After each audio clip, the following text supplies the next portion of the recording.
రంగారెడ్డి జిల్లా షాద్నగర్ పట్టణంలో ఇండియా కూటమి ఏర్పాటు చేసిన మీడియా సమావేశంలో సిపిఎం నాయకులు అనుబంధ సంఘాల నాయకులు మాట్లాడుతూ దేశంలో బీజేపీని అధికారంలోకి రానివ్వం, కూటమి అభ్యర్థి మహబూబ్ నగర్ పార్లమెంటు అభ్యర్థి వంశీ చందర్ రెడ్డి గెలుపు కొరకు కృషి చేస్తామని అన్నారు. షాద్నగర్ ఈ నెల 13న జరిగే పార్లమెంట్ ఎన్నికల్లో ఇండియా కూటమి అభ్యర్థి చల్లా వంశీ చందర్ రెడ్డిని అత్యధిక మెజారిటీతో గెలిపించాలని సిపిఎం పార్టీ షాద్నగర్ నియోజకవర్గ విజ్ఞప్తి చేసింది. ఈ సందర్భంగా షాద్నగర్ పట్టణంలోని దేవి గ్రాండ్ హోటల్లో సిపిఎం పార్టీ ఆధ్వర్యంలో విలేకరుల సమావేశం నిర్వహించింది.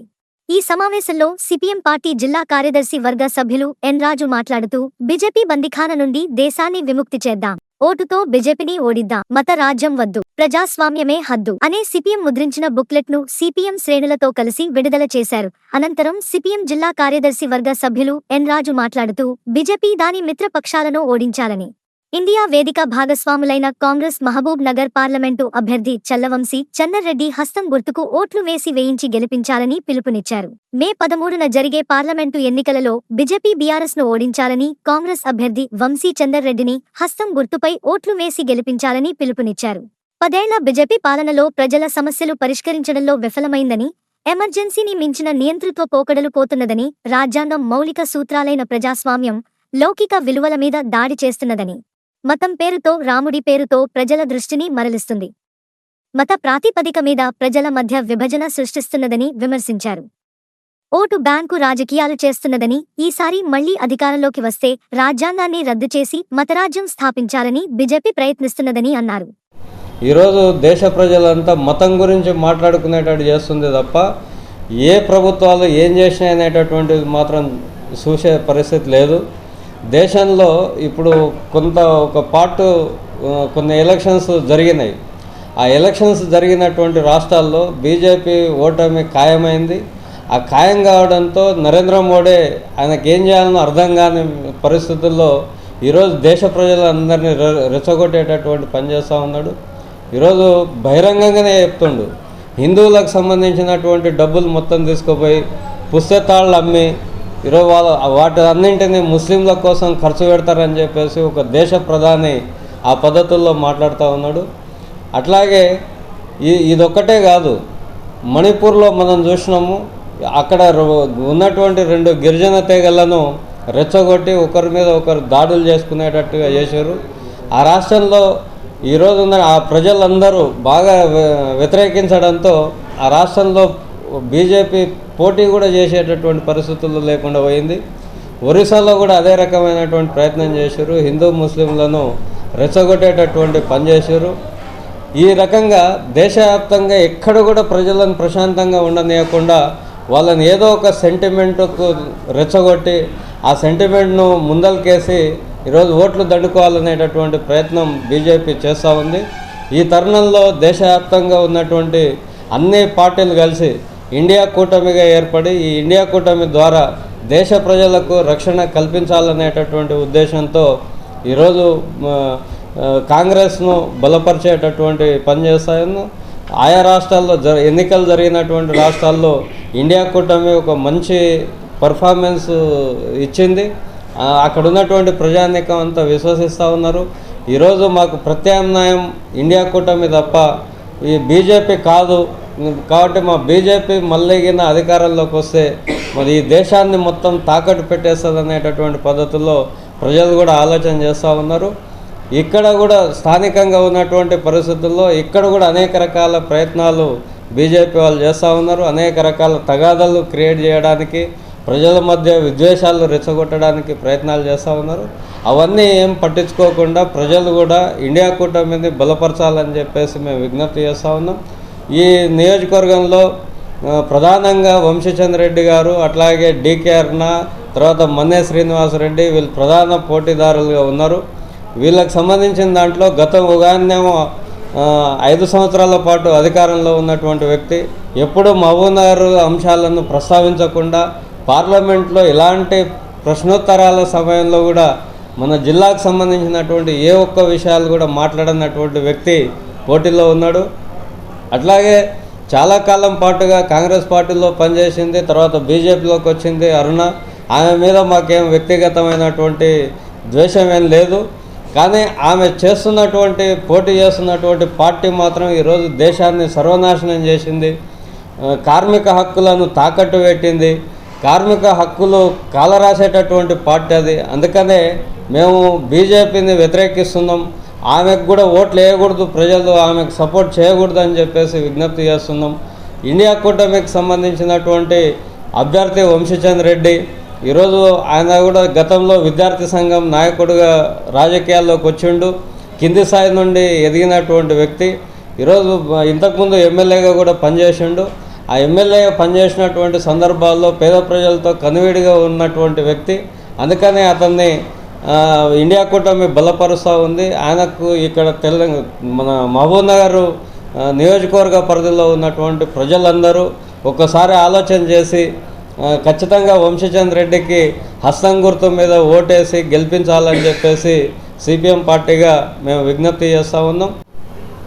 గత సంవత్సరం పాటు నుంచి దేశంలో ఉన్నటువంటి 39 రాజకీయ పార్టీలు ఇండియా కూటమి అనేది ఏర్పాటు చేసుకొని రాబోయే కాలంలో ఎట్లాంటి విధానాలు ప్రజలకు కావాలి, ఎట్లాంటి విధానాలు ప్రజలకు అవసరం అది తెలుసుకొని ఈ యొక్క ప్రజలకు కావాల్సినటువంటి సంక్షేమ పథకాలు ఇవన్నీ బేరీజ్ చేసుకొని ఇండియా కూటమి అనేది ఏర్పాటు చేయడం జరిగింది.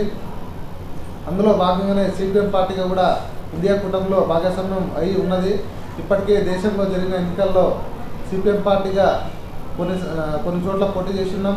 అదే రకంగా ఎక్కడైతే సిపిఎం పార్టీగా పోటీ చేయని పక్షంలో ఇండియా కూటమిని సపోర్ట్ చేస్తూ ఉన్నాం. అదే రకంగా మన తెలంగాణ రాష్ట్రానికి వచ్చేసరికి ఉన్న 17 సీట్లలో భువనగిరి మేము సిపిఎం పార్టీగా పోటీ చేస్తూ ఉన్నాం.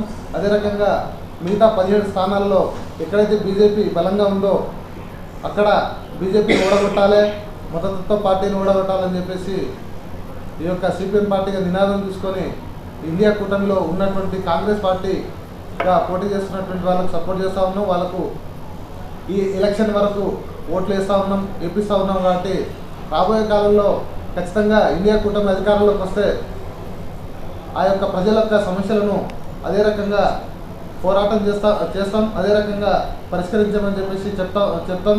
కాబట్టి ఇండియా కూటమికి సంబంధించింది సిపిఎం పార్టీ అదే రకంగా 11 వామపక్ష పార్టీలు భాగస్వామ్యం ఉన్నాయి.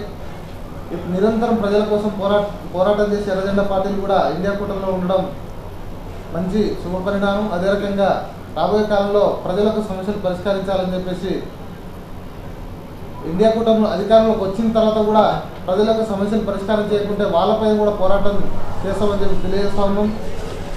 ఒకటే నినాదం, మతోన్మాదాన్ని ఓడించండి, అదే రకంగా ప్రజాస్వామ్యాన్ని కాపాడండి అని చెప్పేసి ఈ నినాదంతో మొత్తం భారతదేశంలో ఉన్నటువంటి అన్ని సీట్లలో ఇండియా కూటమి సపోర్ట్ చేస్తూ మిగతా స్థానాల్లో సిపిఎం పార్టీగా వామపక్షంగా పోటీ చేస్తూ ఉన్నాం.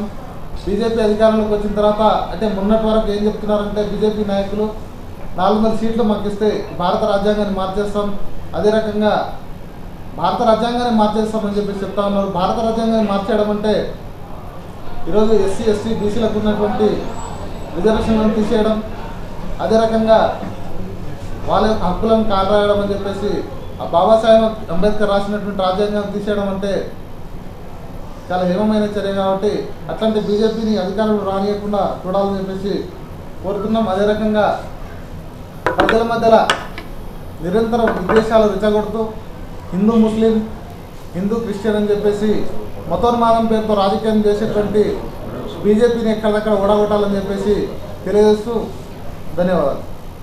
బీజేపీకి ఓటేయాలి. అసలు బీజేపీ నాయకులు ఎట్లా మాట్లాడుతున్నారంటే ప్రజలను అసలు రెచ్చగొట్టే విధంగా మనం టీవీలో చర్చ డిబేట్లో చూస్తే ఒక రకంగా మాట్లాడుతున్నారు. మేమే మొత్తం దేశాన్ని అభివృద్ధి చేసినాం అన్నట్టుగా మాట్లాడుతున్నారు. అది కరెక్ట్ కాదు. అంటే కింది స్థాయిలో సామాన్య ప్రజలకు తెలియదు, మేమేం చెప్తే అది నమ్ముతారు. కాబట్టి మాకు ఓట్లు పడతాయని ఆశతో ఉన్నారు బీజేపీ నాయకులు. నేను ఇది ఈ సందర్భంగా చెప్తున్నా. మణిపూర్ ఘటన మనందరికీ తెలిసిందే. అట్లాగే యూపీలో ఒక దళితుడు తెల్లబట్టలు వేసుకొని గుర్రం ఎక్కిందని చెప్పేసి అతన్ని చెట్టు కట్టేసి వ్యవస్థగా చేసి కొట్టిన ఘటనలు ఇంకా ప్రజలు మర్చిపోలేరు. ఖబర్దార్ బీజేపీ, నాయకులారా, మీరు ఎన్నికల్లో పోటీ చేయదలుచుకుంటే పోటీ చేసే హక్కు అందరికీ ఉంది, పోటీ చేయండి, కాదనట్లేదు. కానీ బీజేపీని మేము ఎందుకు వ్యతిరేకిస్తున్నాము? బీజేపీ యొక్క ఉద్దేశం ఏంటి? ప్రజల ఈ 10 సంవత్సరాల్లో ప్రజలకు ఏ రకమైనటువంటి సేవలు చేసిండ్రో ఒకసారి మీరు తిరిగేసుకోండి బీజేపీ నాయకులు. ఎందుకనంటే కోట్లకు పడగలు ఎక్కినటువంటి వాళ్ళే కోటీశ్వర్లు అయింది, పేదోడిగానే ఉన్నాడు. మరి ఈ 10 సంవత్సరాల కాలంలో మీరు ఇస్తామన్నటువంటి 20 కోట్ల ఉద్యోగాలు ఏమైనాయి? నిజంగా ఇంత ప్రేమ వస్తున్నది ఇప్పుడు ఈ ఎలక్షన్ టైంలో. మరి ఆ ప్రేమ ఎక్కడ పోయింది? ఆ 10 సంవత్సరాల మీరు ఆ కాలంలో చేయొచ్చు కదా, చేయలేదు.